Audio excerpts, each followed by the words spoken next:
Shabbat Shalom, family and friends. We are on the 29th Torah portion named Acharai Mot, which translates to after the death.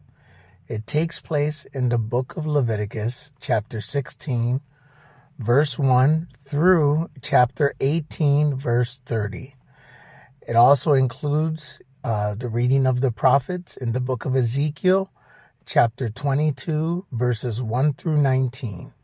Also the 83rd and 84th Psalm, and in the New Testament or Renewed Covenant, Romans chapter 3, verses 19 through 28, as well as chapter 9, verse 30 through chapter 10, verse 13.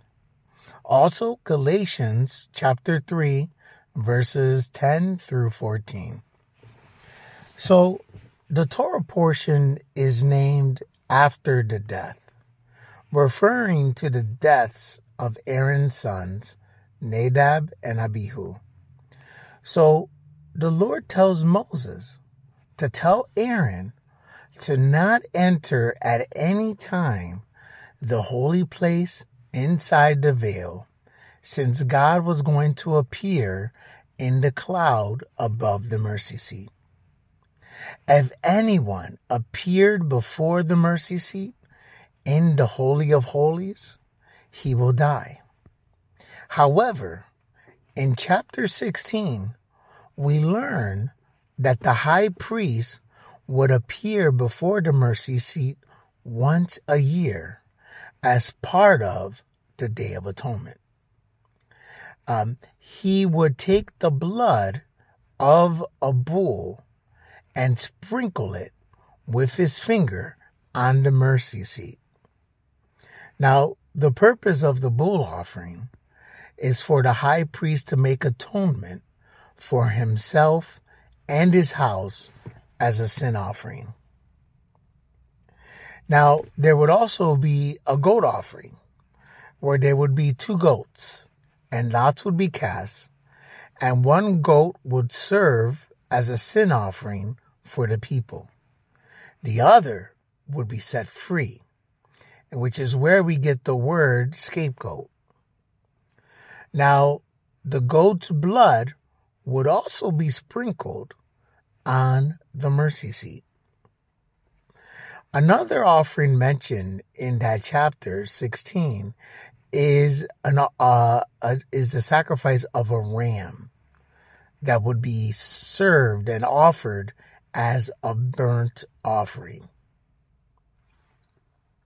In preparing for this Torah portion, I was looking at the Sar Shalom calendar, and the very last page that contains the blessing, I was looking at the bottom of that page where we see the Paleo-Hebrew letters. Paleo-Hebrew being kind of one of the earlier version of what the Hebrew letters looked like. And the first letter, which is Aleph, if you look at it, it's pretty much a bull's head.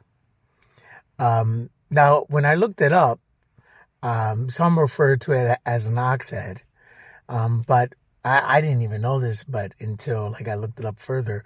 But an ox and a bull, they're the same animal. The only difference is that an ox is pretty much a castrated bull, and that's why an ox can be used for labor on a farm, because they're more docile, and even if you look at their physical appearance, they're not as muscular. So if you look at the first letter, Aleph, you look at it, and it's a bull's head. And if you look at the last letter in Paleo-Hebrew, the Tav, it actually looks like a cross. And I find it interesting that Yeshua, Jesus, is referred to as the first and the last, the Aleph and the Tav. And we see where as the Aleph, the bull was sacrificed, and its blood was shed to make atonement for the high priest and their house. And then we look at the Tav, where we see it at looking in the appearance of a cross. And how we know that our high priest shed blood to make atonement for all of us, so that we can be called sons of the living God. Yeshua now is our high priest, and we are part of that house. We are part of that family.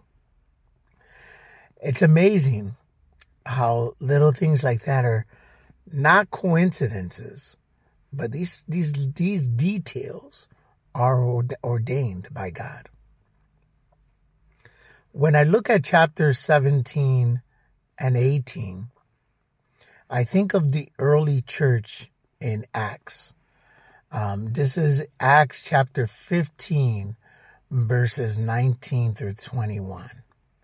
And it reads, "Therefore, it is my judgment that we do not cause trouble for those from the Gentiles who are turning to God, but that we write to them that they abstain from things contaminated by idols, from acts of sexual immorality, from what has been strangled, and from blood. For from ancient generations, Moses has those who preach him in every city, since he is read in the synagogues every Sabbath." Chapters 17 and 18 in this Torah portion are providing really more context and details regarding these items. For example, in chapter 18, it really kind of goes over sexual immorality. If you think about it, sexual immorality, that could be very broad for a people coming from the nations. However, if they attend service, if they attend, in this case, what they refer to as the synagogues, right? In this Torah portion, they're going to get further instruction on what is sexual immorality. Because in chapter 18, we see guidelines on various things as it relates to incest, homosexuality, adultery, bestiality. And what I find interesting is we even see here where the children of Israel should not give their children to Molech. And we know that the worship of Molech involved child sacrifice. And from what I've read, it seemed like it was child sacrifice where these babies were burned, sacrificed alive. And I found it interesting in that it's funny how that they're tying that to sexual immorality when you could classify it as murder. But even when I think about it today, when we think of abortion, I mean, some of that is tied to allowing people to be sexually immoral by not dealing with the fruit of that sexual intercourse, which would be the babies. Chapter 17 provides some context on why blood is important from what we read in Acts 15. Verse 11 notes that the life of the flesh is in the blood, and I have given it to you on the altar to make atonement for your souls. For it is the blood by reason of the life that makes atonement. So consuming blood could be seen as devaluing what is sacred to God. Blood represents life, and life belongs to God. A couple of years ago, I culled my first chicken. I never did this before, and I watched videos on how to do it. And I had the chicken upside down in a cone attached to my fence. I pulled down its neck and I cut its neck. And I was expecting there to be this bloodbath. And to my surprise, there was only really a little bit of blood that came out. It turns out that on average, chickens only have about 3 ounces of blood. I looked it up. I looked up how much blood a male has, or a human being, and an adult male that's around 200 pounds, so a decent sized adult male, only has about 12 pints or 1.5 gallons of blood. And I just found that interesting, considering how important blood is in our human bodily functions. It just didn't seem like that we had all that much. And that's probably why, like, when you see, like, when people lose blood, why it's such a big concern, because we really don't have, all that much. So why is blood so important? Well, with an oversimplified explanation, what blood does, it transports oxygen, nutrients, things that are good for the body, while removing waste and things that are bad for the body to sustain life. And so they're continually doing that, bringing good things for the body while removing bad things for the body. So could blood be God's construct for atonement? During these blood sacrifices, the blood is bringing to the body, that is the body of Israel, the temporary covering and atonement of sins, while temporarily removing punishment and curses, things that are bad for the body of Israel.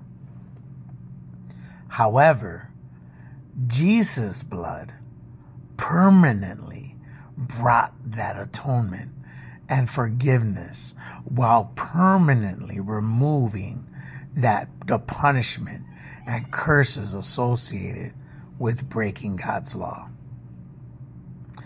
I know that many Christians believe that we are no longer under the Mosaic law, and that these things were upheld as part of the renewed covenant.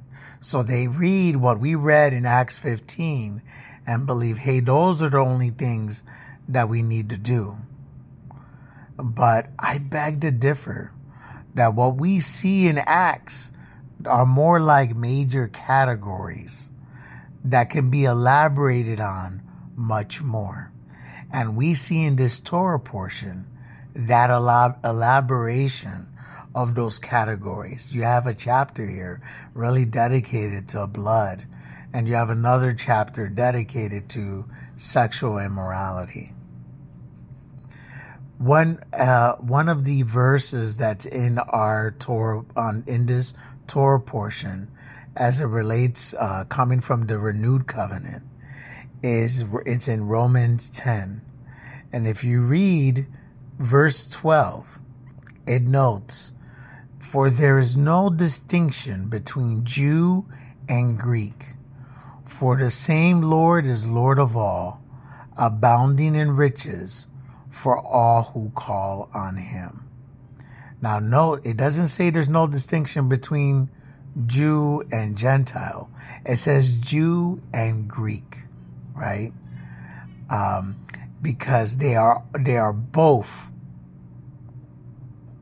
part of Israel, or they both could be part of Israel, right? And here is where we should pay particularly attention to, and this kind of really ties all of this together, particularly as it relates to the blood. Verse 13 notes, "For whoever will call on the name of the Lord will be saved." Christ did it all for us. And that's something to reflect on as we enter this new week. Shabbat Shalom.